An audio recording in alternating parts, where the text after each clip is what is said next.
దేవుని యందు ప్రియమైన సహోదరి సహోదరులారా, ముందుగా మీ అందరికీ ప్రభు అయిన యేసుక్రీస్తు నామంలో వందనములు తెలియజేస్తూ ఉన్నాం.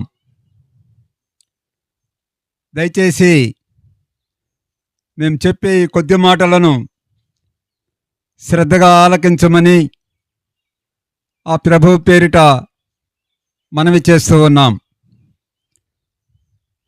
పరిశుద్ధ బైబిల్ గ్రంథంలో ఒక మాట వ్రాయబడి ఉన్నది. అది ఏమిటంటే, పాపులను రక్షించుటకు యేసుక్రీస్తు ఈ లోకమునకు వచ్చెను అని. ఎవరు పాపులు అనగా ఏ భేదమూ లేదు, అందరూ పాపం చేసి ఉన్నారని బైబిలు తెలియజేస్తూ ఉన్నది. ఈ లోకంలో ఎన్నో భేదాలున్నాయి.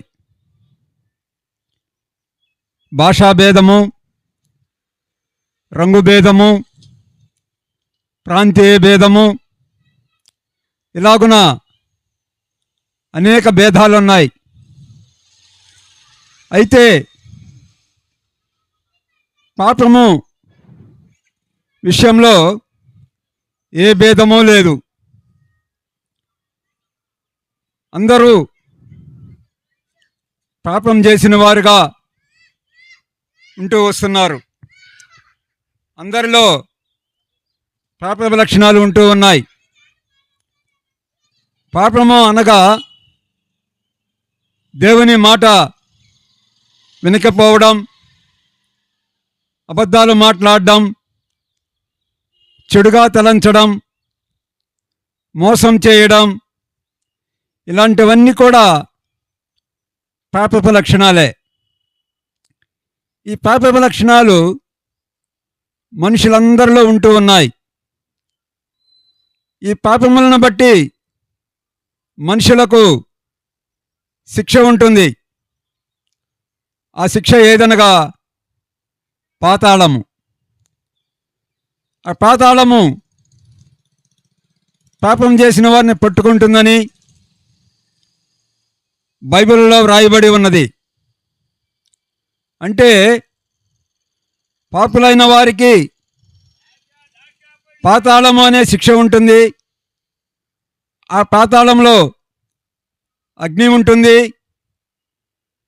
పాపులు ఆ అగ్నిలో పడవేయబడి నిత్యము కాలుతూ శిక్షణ పొందాలని బైబిల్ సెలవిస్తూ ఉన్నది. అయితే ఈ శిక్ష నుండి పాపులమైన మనం తప్పించబడాలంటే, అనగా పాతాళం నుండి పాపులమైన మనం రక్షించబడాలంటే, మనల్ని పాపము నుండి తప్పించుటకు, పాపము నుండి రక్షించుటకు యేసుక్రీస్తు ప్రభు దేవుడై ఉండి కాలము పరిపూర్ణమైనప్పుడు ఈ లోకానికి వచ్చాడు. ఈ లోకంలో కన్యక గర్భమందు పాపము లేనివాడుగా జన్మించి పాపం లేనివాడుగా జీవించాడు. అంతేకాకుండా పాపులను పాతాళం నుండి రక్షించుటకై పాపం లేని ఆ యేసుక్రీస్తు ప్రభు ఆ గొల్గోతా కొండపై పాపుల కొరకు 2 కొయ్యలు 3 మేకుల మధ్య సిలువ వేయబడి శిక్ష భరించాడు. గాయపరచబడ్డాడు. తన రక్తమంతా చిందించాడు. తన ప్రాణమర్పించాడు. సమాధి చేయబడి తిరిగి లేచాడు. తిరిగి లేచి అనేకులకు కనబడి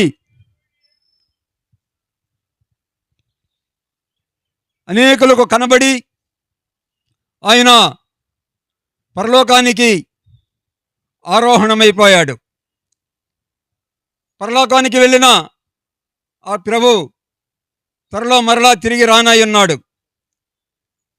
పాపుల కొరకు శిక్షణ భరించిన యేసుక్రీస్తునందు విశ్వాసముంచి పాపము ఒప్పుకొని క్షమించమని హృదయపూర్వకంగా ఆ ప్రభువుని ఎవరైతే అడుగుతారో వారిని ఆ యేసుక్రీస్తు ప్రభు క్షమించి తన రక్తంతో వారిని పరిశుద్ధపరుస్తాడు.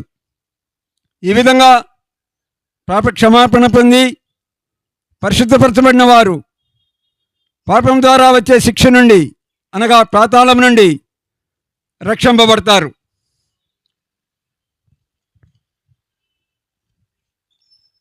ఆ విధముగా మరి ఈ లోకంలో నిజమైన శాంతి సంతోషం కలిగి ఉంటారు. నిత్యం సంతోషం ఉండే పరలోకానికి వారసులుగా చేయబడతారు. కాబట్టి ఈ విధంగా ప్రభువుని నమ్మి పాపాన్ని విడిచిపెట్టి ప్రభువు కొరకు జీవించాలని మీకు మనవి చేస్తూ ఉన్నాం. ప్రభు అయిన యేసుక్రీస్తునందు విశ్వాసం ఉంచితే అప్పుడు నీవును నీ ఇంటి వారును రక్షింపబడతారు.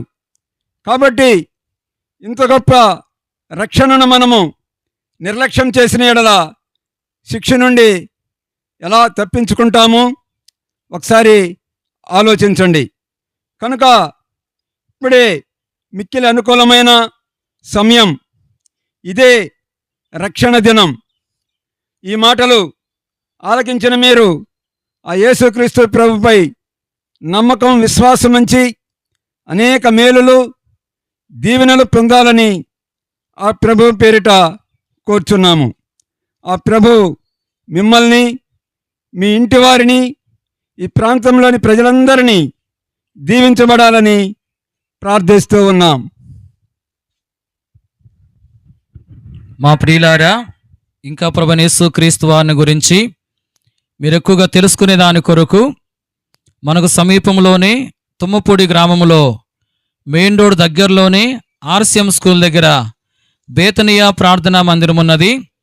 అక్కడ ప్రతి ఆదివారం ఉదయకాలము 7 గంటల నుండి 9:30 వరకు, 10:30 నుండి 1:30 వరకు దైవారాధన కార్యక్రమాలు జరిగించబడుతూ ఉంటున్నాయి.